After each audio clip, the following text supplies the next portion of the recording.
Say hello to a new friend on an old road.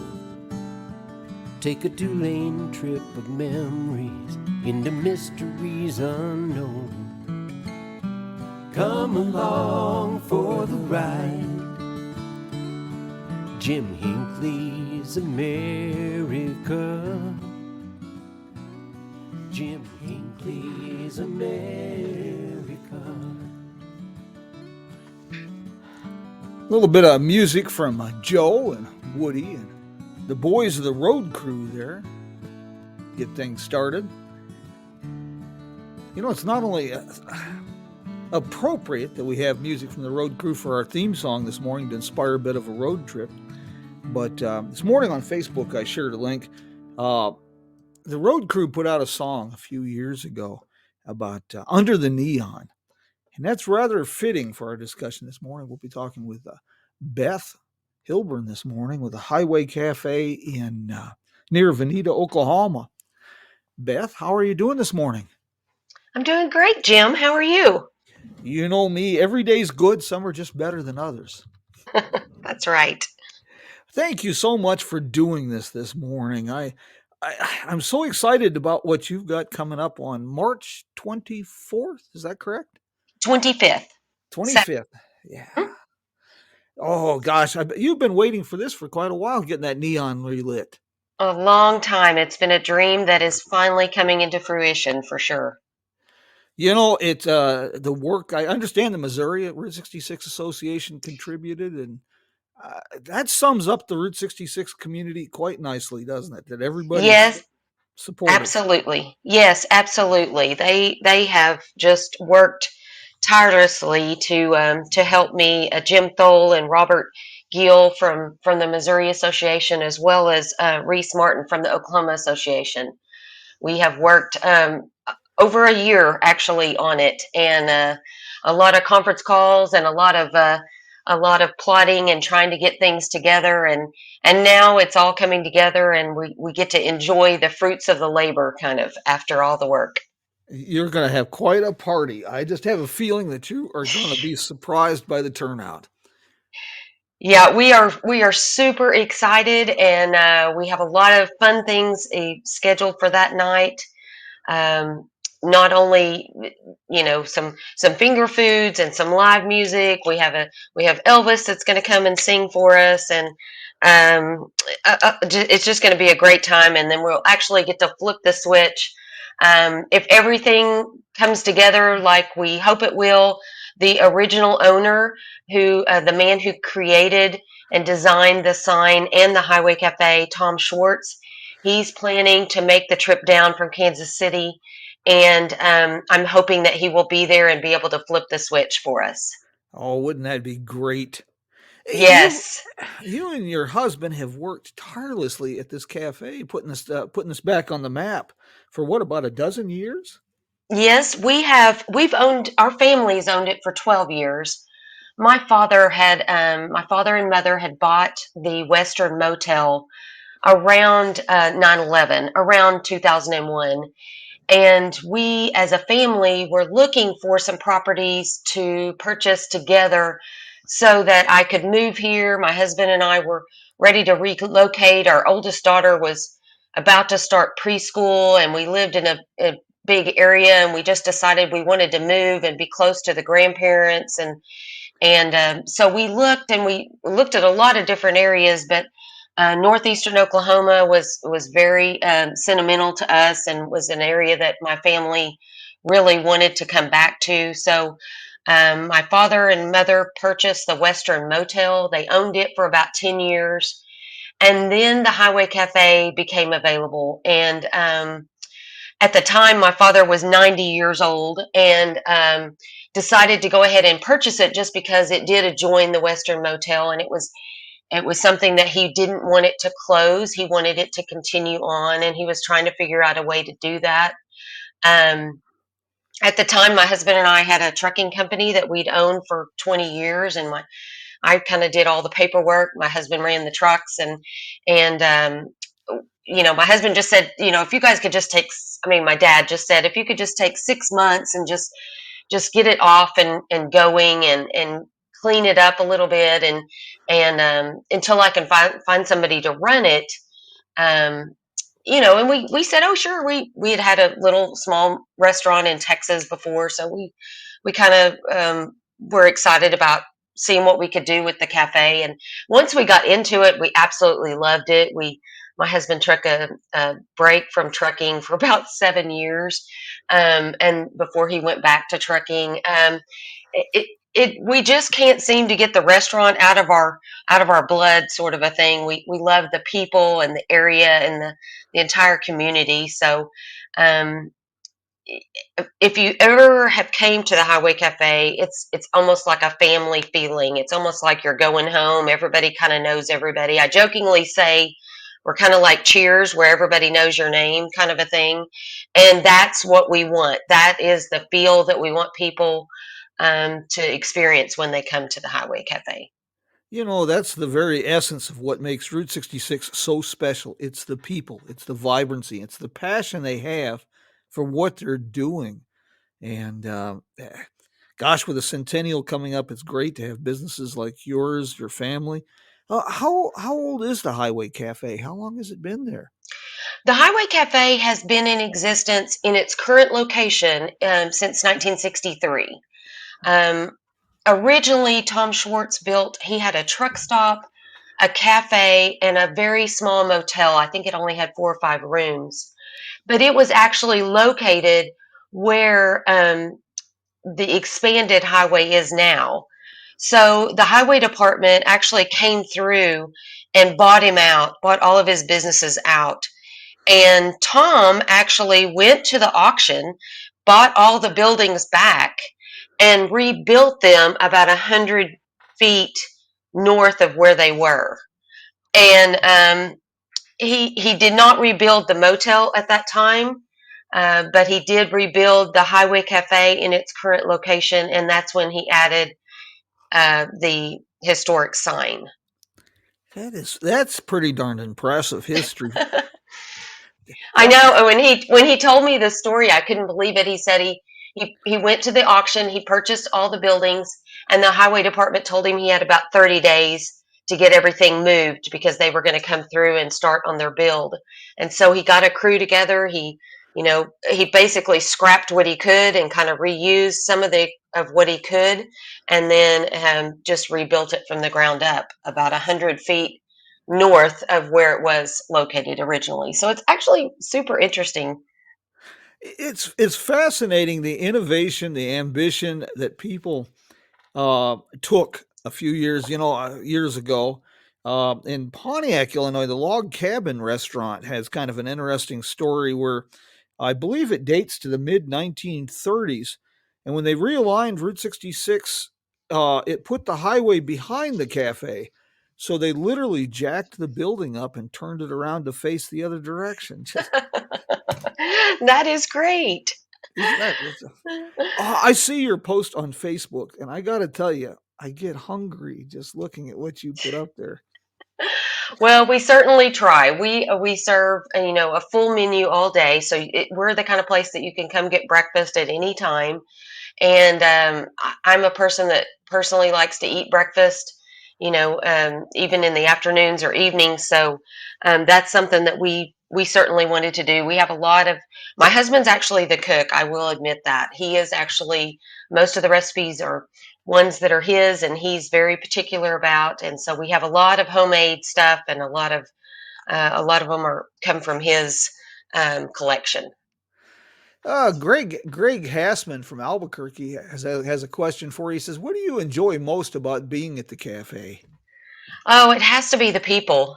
We see such a wide variety of people. We have a lot of locals that eat with us 2 or 3 times a day, but we have a lot of people that are just from all over the world doing Route 66, and I just find it fascinating to see the love that other people have for Route 66, just like we do.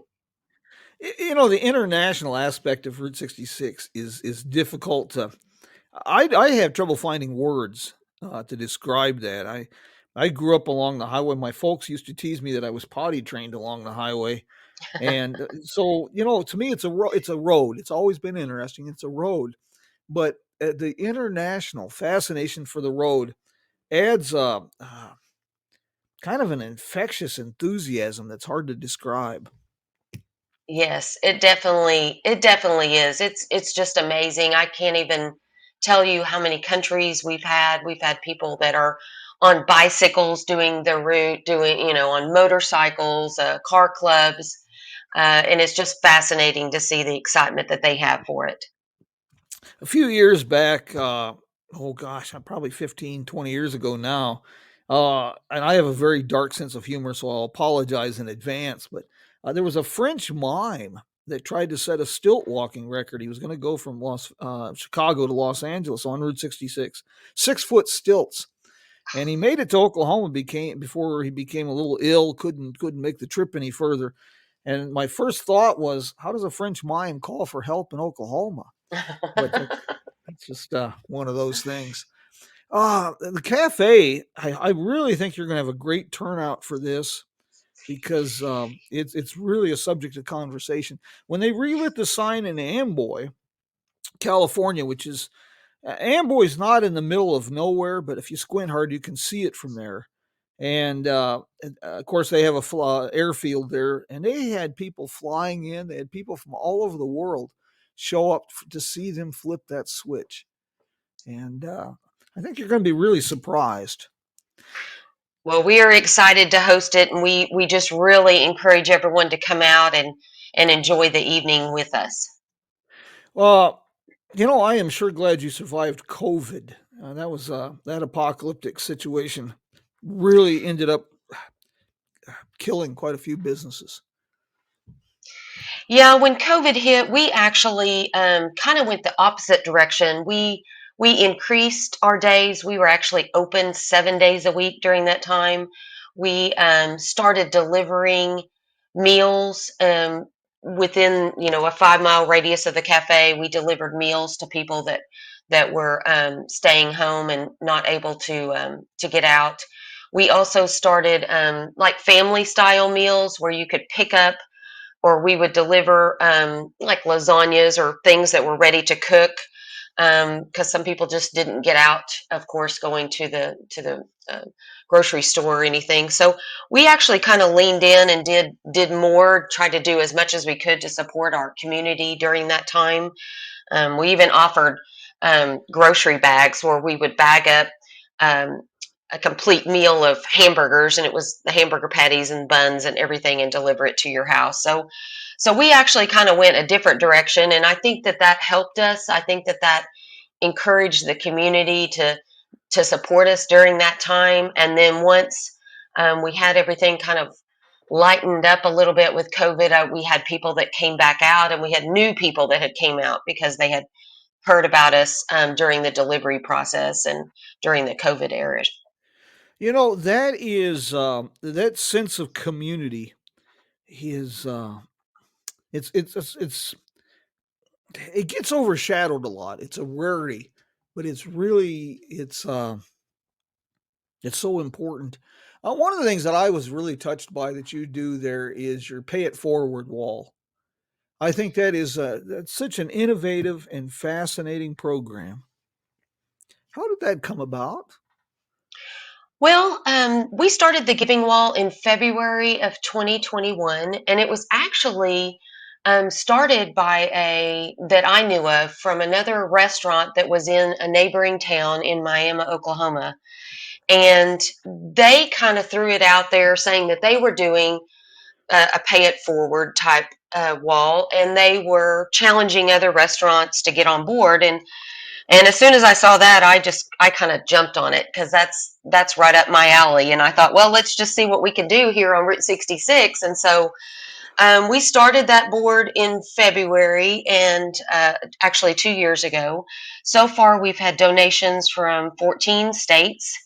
It was featured on local television and radio, but also on the Washington Post carried it. A Boston radio station carried it, and that facilitated the donations from various places. So far to date, we have fed just over 840 people during that time. And I've even had people that have had to eat off the wall a couple days at the end of the month, and then they actually came back and made donations to the wall a couple months later. So I've seen it completely, the cycle of it work, and it is just such an easy thing for me to facilitate. But at the same time, it has been so beneficial, not only to locals that have had to use it, but also people traveling. Some people even just walking down Route 66, So that's been one thing, that probably the best thing we've done at the cafe over the time that we've had it. And it's definitely not going anywhere. It's something that we will continue to offer and facilitate for the community.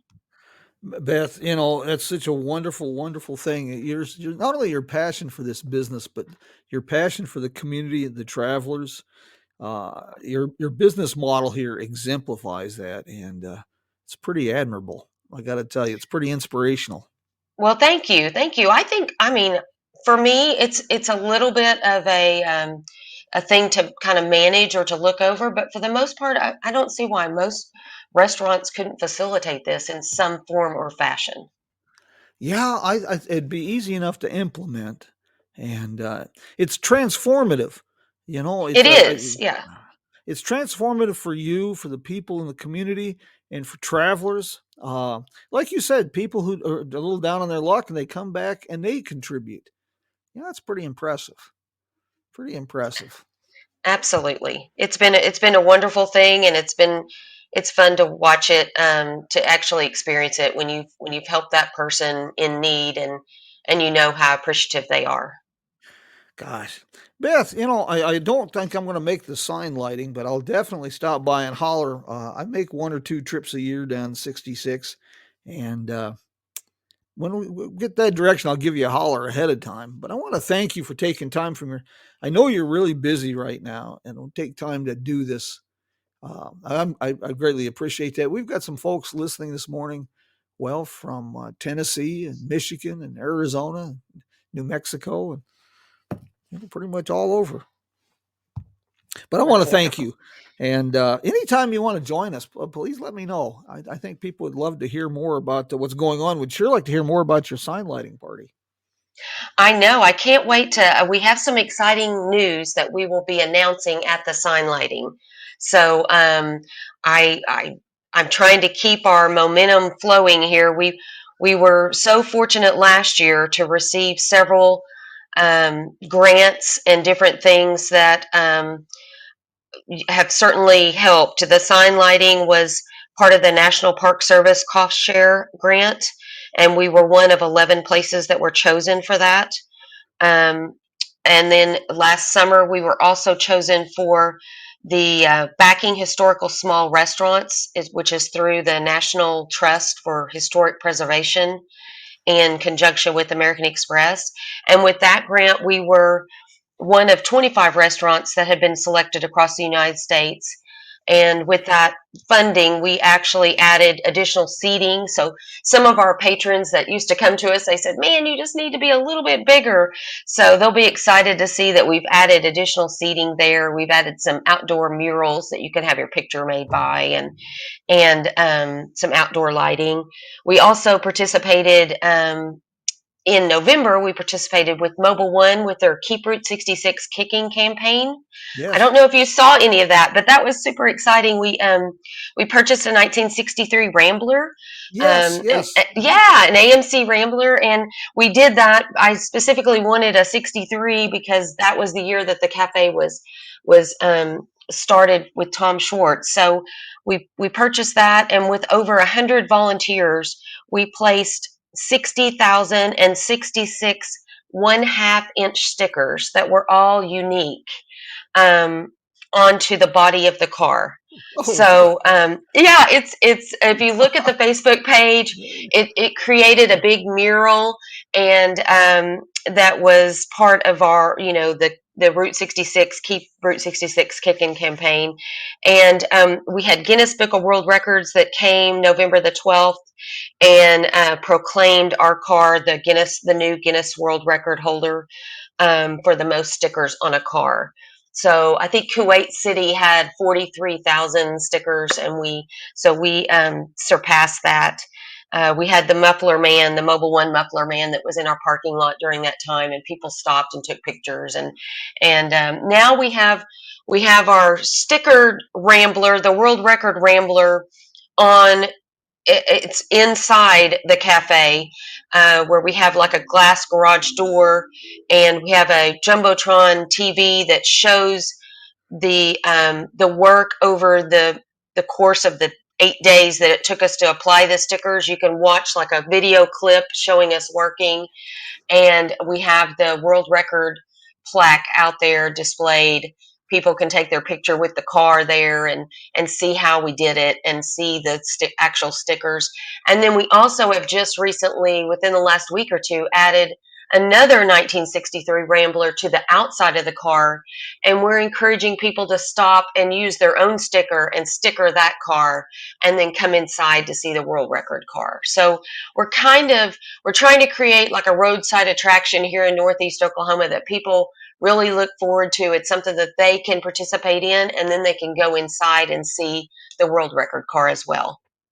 That's great. The quirky attractions, that is also a big part of Route 66.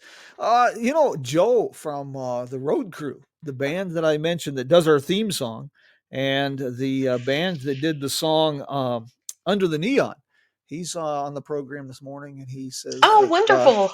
he says he'd like to stop by with the band sometime. Oh, anytime. You tell him to get a hold of me, and we will do a big production for that. We can take call-ins too on the program if anybody's interested. But I've got your notes going, and Maggie up in Lansing, Michigan, was asking how she can contribute to your wall. Well, on our Facebook page, we have both Cash App and Venmo. There's also our address. I've had people mail checks. You're more than welcome to do that as well. You can even tell us what kind of entree you want to, donate, whether it's hamburgers, or some people just donate a dessert, or just biscuits and gravy. You can even do that. Oh, that's wonderful. Beth, thank you so very much. This has been a very inspirational morning, and this was good. And I want to thank you so much, Jim. Oh, you betcha. And I hope next week, if you can join us, kind of listen in. We're going to do this 1 hour earlier next week, special time, to accommodate a little something special. We're going to have Stephanie Stuckey with us next week. And so we'll be doing that at 6 o'clock Mountain Standard Time. And that should be an interesting program as well. She's working to revive her grandfather's business that was pretty much a roadside staple in the 50s and the 60s. Should be a lot of fun. Beth, thank you. I hope for the very best, and keep me apprised of any updates. If you can join us, great. But otherwise, I'll make sure that the updates get posted, and we'll get some attention, because what you're doing is, well, it's the very essence, the very spirit of Route 66 made manifest. And we're very grateful for that. Well, thank you, Jim. Thank you so much for all your support. You bet. Take care, Beth. Bye-bye. My friends, I hope that found that as inspirational as I did. Next week, like I say, we're going to be talking to Stephanie Stuckey with just a special time, 1 hour earlier. I want to give a shout out to our good friends and sponsors. They're at Tucumcari, New Mexico. Visit tucumcarinm.com as their website. You're going to be hearing some great things out of Tucumcari real soon. Those folks are getting excited. They're getting ambitious. And they're talking about the Route 66 Centennial, as are a lot of communities. And Joe, it is a pleasure to have you with us this morning as we get a lot of mileage out of the theme song that you and the boys created for us. Greg, I like your idea of stopping by the cafe. Here's a little plug for you. I think it's the end of May, the 23rd, I think it is. National Road Trip Day is being celebrated The official kickoff is festivities are in Pontiac, Illinois. Now, wouldn't it be neat to get a kind of a convoy together, run Route 66 back to Pontiac, and we could all stop in the Highway Cafe for a lunch or dinner? Just putting that out there is kind of a bug for you. My friends, thank you for joining us this morning. And well, we'll do this again next week.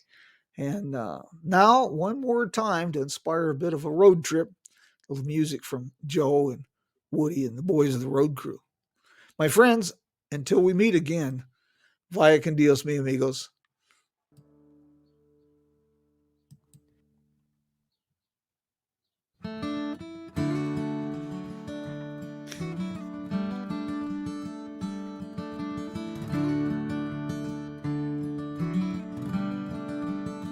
Say hello to a new friend on an old road. Take a 2-lane trip of memories into mysteries unknown. Come along for the ride. Jim Hinckley's America. Jim Hinckley's America.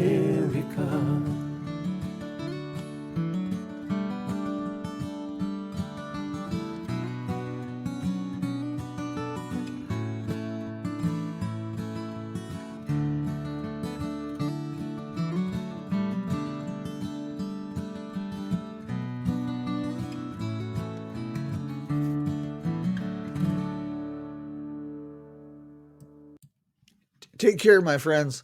We'll talk next week. Bye-bye.